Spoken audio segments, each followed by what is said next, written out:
Good afternoon, everyone. My name is Will, and today I'm going to be talking to you all about movement and the role it plays in determining if someone is being deceptive or not, or in other words, being truthful or not. Because whether people know it or not, the movement, the gestures, whatever it may be that people employ in their communications can be a very big determining factor in their truthfulness. I'm going to be knocking on three main points. The first of which being gestures that involve the hand and face. The second being the reservation of gestures. And then the third being leg and foot movement. So, with that being said, I'm going to jump right into those hand and face gestures. The most common gestures indicating deception are those that involve the hand and the face, at least in some capacity. Our book talks about a few, the first of which being the mouth cover, the second of which being the single finger to the mouth, the mustache stroke, or in my case, the lack of mustache stroke, and then the nose rub, too, are four big ones. And I know, going off of personal experience, and talking to people who were lying to me at the time, I can definitely see where those came into play, or even in pop culture and movies and TV shows. That's definitely things that are shown quite frequently. Others include lip and nail biting, as well as putting one's hand in their pocket. I know that hands in the pockets can also be a sign of awkwardness or lack of confidence. So, I mean, I feel like those things can oftentimes be a little synonymous. You're not very confident when you're lying most of the time, so kind of go hand in hand. Now we're going to transition to the lack of gestures, especially with someone whose baseline includes a lot of gestures. Typically, those who are telling the truth embrace the gestures that they have, and shows no signs of reservation.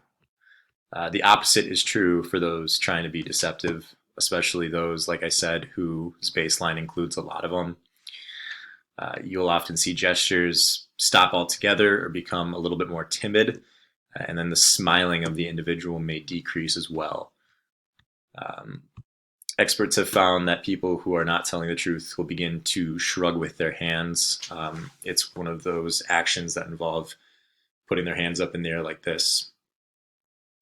And that people who were lying showed that gesture twice as much as those who were not lying. Our book also includes that fiddling with clothing can tend to be a sign of deception as well. Picking at a spot on their pants, or fiddling with a button on the shirt, whatever it may be. Typically, maybe not all the time, will be a sign of not total truthfulness.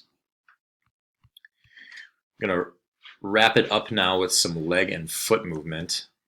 There has been evidence to claim that the movement of the legs and feet can be a sign of untruthfulness. I have a hard time with this one because one of my nervous tics is shaking my leg. I do it quite frequently, even when I'm being very truthful. So, to each their own, I suppose, but I don't see this one necessarily as a big determining factor. Things like foot tapping, leg rocking, and frequent shifts in position are all examples of that said movement. These can be indications of the individual wanting to walk away, as our book states it.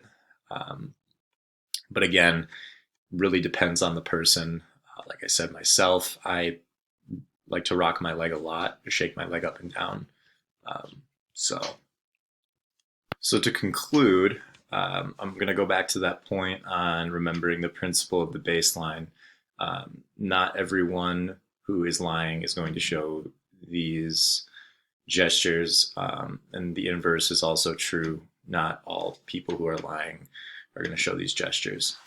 It kind of just depends on what they're like in a non-stress situation, and it's very crucial to be mindful of that as well before jumping to any conclusions. But to revisit the points that I did point out, those hand-to-face gestures, the reserved gesturing, and then increased leg and foot movement are all things that you can look for if you are ever in a situation where you're trying to figure out if someone is being truthful or not. But yeah, like I said, remember, not everyone is the same. Not everyone is going to display the same. And so just to be mindful of that. So to all of those of you who chose to watch my presentation, thank you. And I hope everyone has a wonderful holiday season. So all the best.